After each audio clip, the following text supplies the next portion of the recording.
Olá pessoal, bem-vindos ao meu canal, eu sou o H. Vou falar com vocês novamente sobre a política nacional brasileira no quarto vídeo, no qual eu falo a respeito do documentário O Brasil Deu Certo e Agora. Nesta oportunidade vou falar sobre o governo Sarney.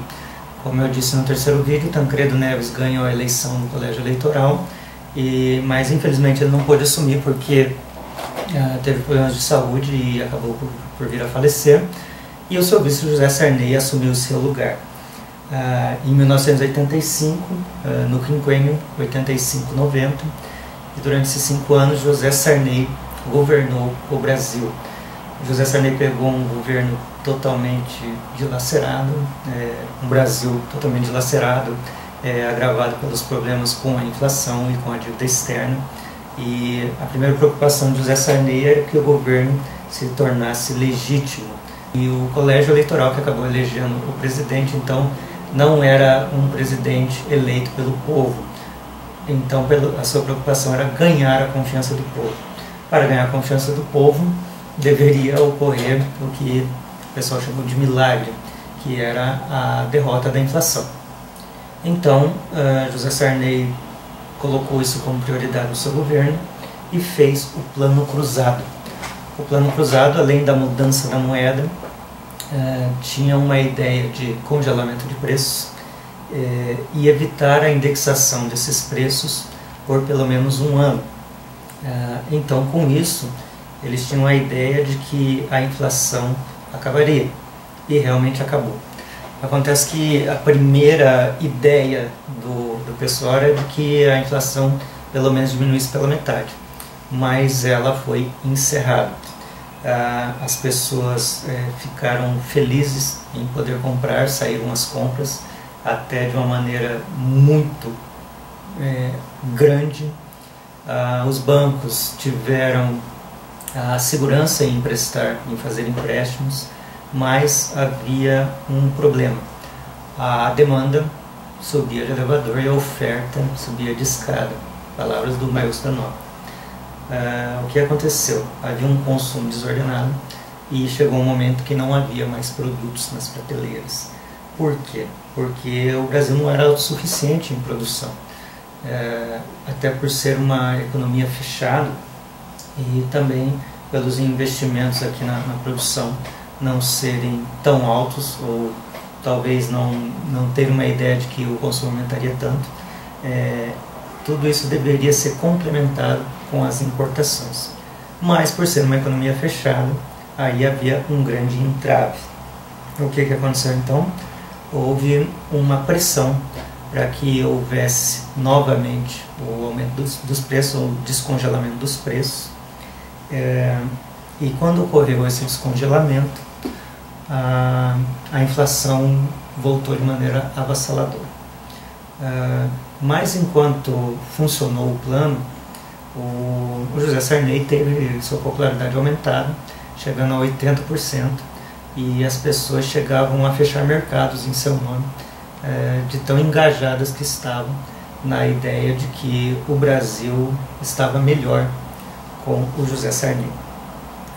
Então, com esse problema do desabastecimento e com o descongelamento de preços ocorrendo, a situação ficou tão caótica que foi decretada a moratória em fevereiro de 1987.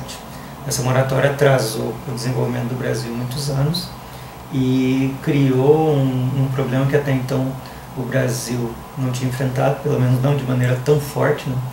Já que no início dos anos 80 também ocorreu isso. Os bancos não deram mais crédito ao Brasil. Em 1988, o Maius da Nova assumiu o Ministério da Fazenda. Uma coisa que eu esqueci de dizer: o ministro da Fazenda no governo Sarney perdeu a possibilidade de fazer contas, né, de capacidade de endividamento sem consultar o Congresso Nacional. Então, também houve a extinção da conta movimento, que era o cordão umbilical que uniu o Banco do Brasil ao Banco Central. O Banco Central deixou de ser um banco de fomento e passou a ser um banco que deveria cuidar do controle da moeda. da estabilidade da moeda. Então, quando o Mélcio da Nóbrega assumiu, foi feita uma pergunta por uma jornalista sobre qual que seria a sua política, e ele então respondeu que a política dele seria o feijão com arroz. Ou seja, ele sabia que os planos de estabilização econômica não estavam funcionando, mesmo porque com o advento do cruzado houve uma verdadeira febre de planos econômicos, congelamento de preços que não davam certo, e novamente congelamento de preço. Mas, segundo o Mélcio da Nóbrega, esse congelamento de preços que era o remédio para a febre, ou seja, você toma o remédio para a febre para evitar o colapso no seu corpo, né? O congelamento era tipo isso, né? Se você não desse o remédio do congelamento, haveria um colapso financeiro muito gigantesco. Então, o Mélcio da Nóbrega retomou as conversações com o FMI, com o Banco Mundial, com o Clube de Paris, e foram conversações muito difíceis. O Brasil tinha 3.000 itens proibidos de exportação, mas com conversações com o Banco Mundial e com um empréstimo altíssimo que o Banco Mundial liberou ao Brasil, em troca de alguns ajustes que até hoje os fundos monetários fazem isso, né? Eles fazem um empréstimo e diz para que os países façam ajustes sociais, monetários, fiscais, e então essa é a contrapartida dos empréstimos, além dos juros, né? Que sempre foram muito altos.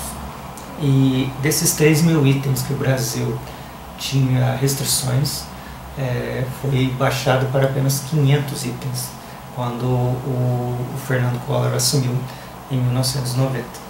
Então houve um grande trabalho realmente do Mélcio da Nóbrega para que o Brasil não ficasse realmente isolado da comunidade internacional. Outra coisa que ocorreu em relação ao Plano Cruzado é que eles achavam que havia apenas alguns detalhes que tinham feito com que o plano não desse certo. E daí a busca dos outros planos de congelamento de preço e tal era fazer o cruzado certo, porque para eles realmente o plano era sensacional e apenas alguns detalhes deveriam ser modificados. Mas o que se mostrou nos meses subsequentes e até o final do mandato de José Sarney é que o congelamento de preços não era uma boa ideia, tanto que ao final do seu mandato, em 1979, a inflação bateu 20%, e o Mélcio da Nóbrega, que tinha uma ideia de não fazer mais congelamento, teve que fazer um congelamento de preço, mas mesmo assim em dezembro a inflação já estava 50%, e quando o Fernando Collor de Mello assumiu, em março de 1990, a inflação já estava em 80%. Então o governo Fernando Collor tinha novamente a missão de derrotar o fantasma da inflação, que durante 5 anos o Sarney combateu e infelizmente não conseguiu. O governo Fernando Collor eu vou falar no próximo vídeo, já que esse vídeo também ficou bastante longo, né?